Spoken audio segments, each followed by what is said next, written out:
Panginoon, gawin mong ligtas ang aking araw at ng aking pamilya. Panginoon, maraming salamat sa mga bagong blessings na hatid na araw na ito. Alam ko, Lord, na marami ka na namang pagpapala na ibibigay sa akin. Marami kang blessings tulad na lang ng nagising ako sa araw na ito. Ito pa lang, alam kong may plano ka pa para sa akin.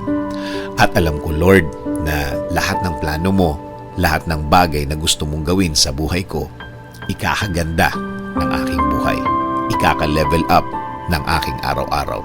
At alam ko din, Lord, na alam mo ang lahat ng nangyayari sa aking buhay. Alam ko din na bahagi ng blessings mo sa akin ay ang pag-aalaga mo sa akin. Na gawin akong safe saan man ako magpunta at saan man ako andun. Ginagawa mong safe ang lugar na yun. At alam ko, Lord, na since ikaw ang nangunguna ng aking buhay, alam kong patuloy mo akong i-guide sa mga darating na araw at panahon at sa lahat ng aking gagawin sa mga susunod na araw, linggo at mga taon na darating sa aking buhay. Kaya ngayon, Lord, kasama po ng aking dasal na ito na alagaan at protektahan mo din ang aking pamilya, Lord. I-bless mo sila sa lahat ng kanilang gagawin at pupuntahan.